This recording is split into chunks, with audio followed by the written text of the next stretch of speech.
Absolute zero temperature पर molecules की जो काइनेटिक एनर्जी होती है वो ज़ीरो के बराबर में होती है।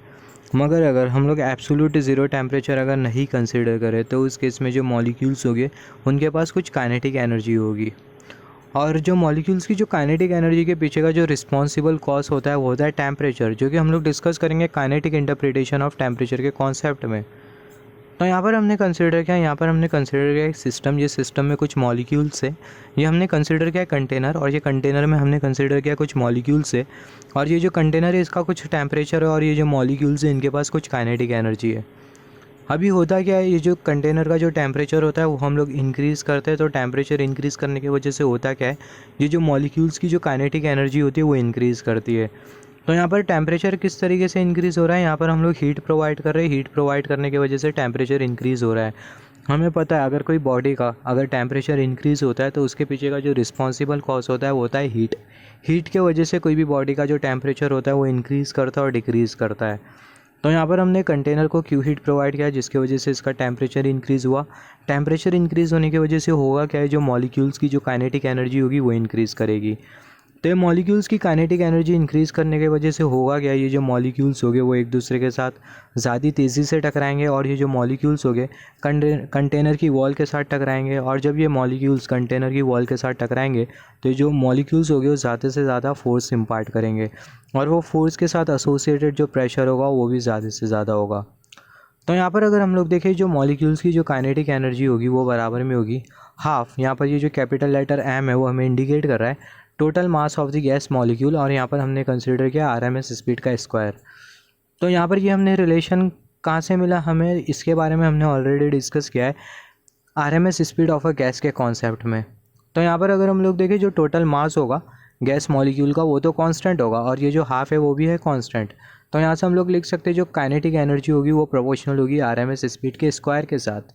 किसके आरएमएस स्पीड के स्क्वायर के साथ, गैस मॉलिक्यूल के आरएमएस स्पीड के स्क्वायर के साथ।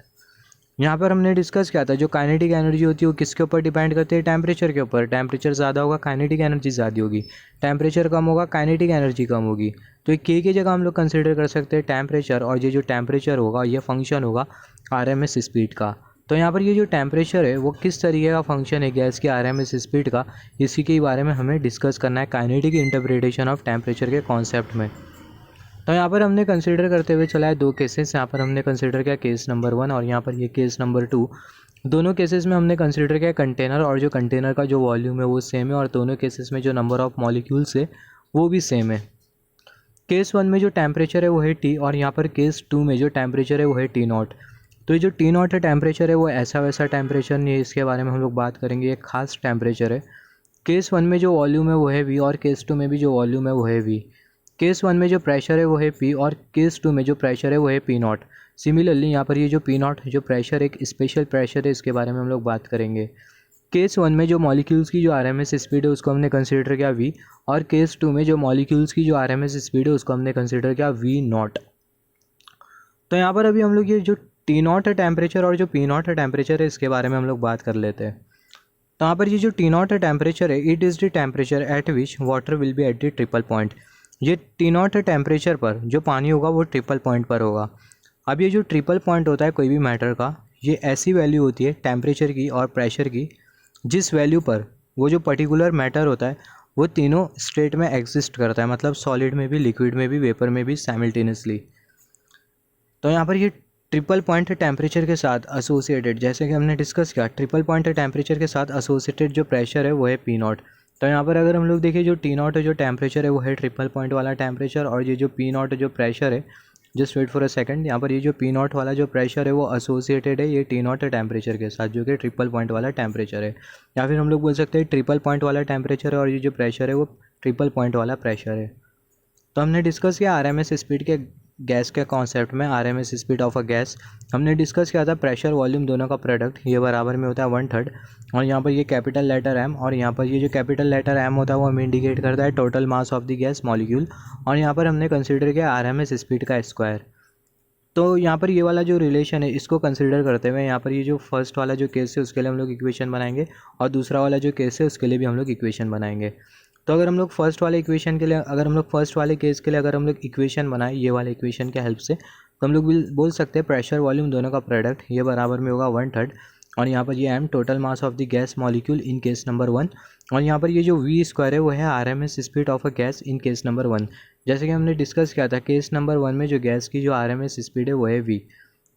तो यहाँ पर अभी अगर हम लोग देखें जैसे कि हमने डिस्कस किया था, यहाँ पर ये जो T0 वाला जो टेम्परेचर है वो है ट्रिपल पॉइंट लिक्विड का, और यहाँ पर ये जो P0 है वो है प्रेशर उसके साथ एसोसिएटेड। तो यहाँ पर हम लोग क्या कंसिडर कर रहे हैं, कंटेनर में लिक्विड कंसिडर कर रहे हैं या फिर गैस कंसिडर कर रहे हैं। तो यहाँ पर आप कोई भी सब्सटेंस कंसिडर करते हुए चल सकते हो। यहाँ पर हमने कंसिडर किया है गैस, तो गैस हमने यहाँ पर कंसिडर किया, या फिर मान लेते हैं यहाँ पर हमने लिक्विड कंसिडर किया है। यहाँ पर हमने कंसिडर किया लिक्विड, और यहाँ पर ये जो मॉलिक्यूल्स है वो है लिक्विड के मॉलिक्यूल्स, और यहाँ पर ये जो T0 टेम्परेचर है वो है ट्रिपल पॉइंट लिक्विड का, और ये जो P0 प्रेशर है वो है T0 टेम्परेचर के साथ एसोसिएटेड प्रेशर, मतलब ट्रिपल पॉइंट वाला प्रेशर। तो यहाँ पर अगर हम लोग देखें बेसिकली अगर हम लोग कोई भी मैटर कंसिडर करें, हम लोग तो डील कर रहे हैं मॉलिक्यूलर लेवल पर हम लोग बात करें मोल्स के बारे में, हम लोग गैस के बारे में हम लोग यहाँ पर जो डील कर रहे हैं मॉलिक्यूलर लेवल पर डील कर रहे हैं, राइट। हम लोग यहाँ पर मॉलिक्यूल्स से डील कर रहे हैं, तो ये मैटर नहीं करता कि हम लोग कौन सा मैटर कंसिडर कर रहे हैं, हम लोग लिक्विड कंसिडर कर रहे हैं, गैस कंसिडर कर रहे हैं, तो ये आपके ऊपर डिपेंड है, आप कुछ भी कंसिडर कर सकते हो। तो यहाँ पर हमने लिक्विड कंसिडर करते हुए चला है। तो यहाँ पर अगर हम लोग देखें केस नंबर 2 के लिए हम लोग बना सकते हैं relation P0 pressure V volume ये बराबर में होगा 1/3 total mass of the gas molecule, और यहाँ पर ये हमने कंसिडर किया V0 का स्क्वायर। यहाँ पर ये V0 का स्क्वायर, यहाँ पर अगर हम लोग देखें केस नंबर 2 में जो RMS स्पीड है वो है V0, तो यहाँ पर अगर हम लोग देखें हमने कंसिडर किया है V0 का स्क्वायर। यहाँ पर ये दोनों इक्वेशन को अगर हम लोग डिवाइड कर दें तो हमें मिल जाएगा प्रेशर वॉल्यूम दोनों का प्रोडक्ट डिवाइडेड बाय P0, और यहाँ पर ये V, यहाँ पर हमें मिल जाएगा 1/3 कैपिटल लेटर M, और यहाँ पर ये V² और divided by 1/3 capital letter M V0 का स्क्वायर।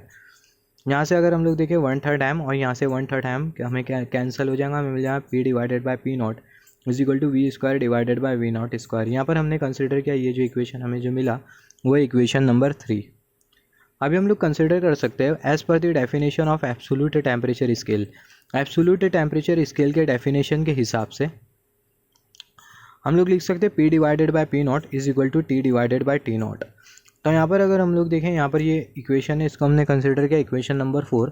तो यहाँ पर ये इक्वेशन हमें कहाँ से मिला, तो यहाँ पर हमें कंसिडर करना होगा चार्ल्स लॉ के बारे में एट कांस्टेंट वॉल्यूम पर। By Charles law at constant volume हमें पता है जो प्रेशर होता है वो प्रोपोर्शनल होता है टेम्परेचर के साथ। अगर मास कांस्टेंट है और अगर वॉल्यूम कांस्टेंट है तो हम लोग लिख सकते हैं जो प्रेशर होगा प्रोपोर्शनल होगा टेम्परेचर के साथ। सिमिलरली ट्रिपल पॉइंट वाला जो टेम्परेचर होगा प्रोपोर्शनल होगा ट्रिपल पॉइंट वाले टेम्परेचर के साथ। इसको हम लोग फर्दर कुछ इस तरीके से लिख सकते हैं, प्रोपोर्शनलिटी साइन हटाए तो हमें मिल जाएगा P0 is equal to K into T0। Similarly इसके लिए हम लोग लिख सकते हैं P is equal to K into T। तो यहाँ पर अभी अगर हम लोग देखें ये दोनों को कंसिडर करते हुए हम लोग बोल सकते हैं P डिवाइडेड बाय P0 ये बराबर में होगा T डिवाइडेड बाय T0 के। इसको हम लोग फर्दर अरेंज करके लिख सकते हैं T is equal to P divided by P0 into T0। तो यहाँ पर ये वाला जो रिलेशन है वो हमें यहाँ से मिला। जैसे कि हमने डिस्कस किया था ट्रिपल पॉइंट, अगर हम लोग पानी का ट्रिपल पॉइंट कंसिडर करें तो जो पानी का जो ट्रिपल पॉइंट होगा वो होगा 273 केल्विन, मोर प्रिसाइसली 273.16 केल्विन। मतलब ये जो ट्रिपल पॉइंट टेम्परेचर पर जो पानी होगा वो हमें लिक्विड में भी दिखेगा, गैस में भी दिखेगा और हमें सॉलिड में भी दिखेगा। तो ये होता है पानी का ट्रिपल पॉइंट।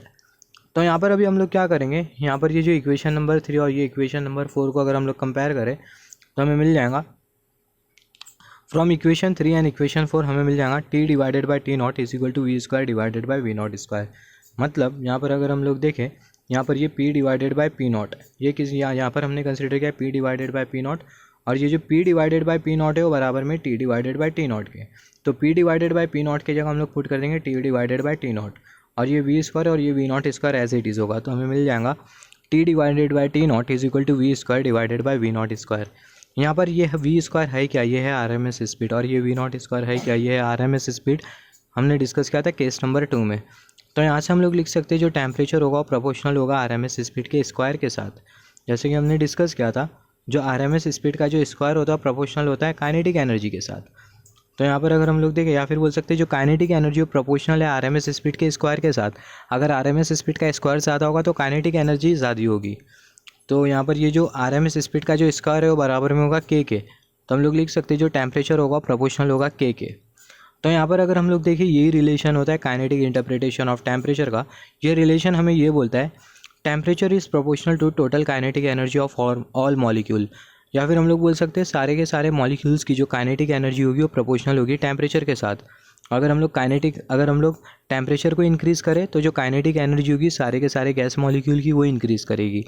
टेम्परेचर को अगर हम लोग डिक्रीज़ करें सारे के सारे मॉलिक्यूल्स की जो काइनेटिक एनर्जी होगी वो डिक्रीज़ करेगी। हम लोग ऐसा भी बोल सकते हैं temperature of a sample of a fix amount of gas is proportional to total kinetic energy of all the molecule. जो टेम्परेचर होगा किसी सैम्पल का जिसमें फिक्स अमाउंट ऑफ गैस है, वो सैम्पल का जो टेम्परेचर होगा वो प्रोपोर्शनल होगा टोटल काइनेटिक एनर्जी के साथ, या फिर बोल सकते हैं गैस मॉलिक्यूल्स की काइनेटिक एनर्जी के साथ। हम लोग ऐसा भी बोल सकते हैं किसी एक गैस सैम्पल की जो टोटल काइनेटिक एनर्जी होगी वो प्रोपोर्शनल होगी टेम्परेचर के साथ।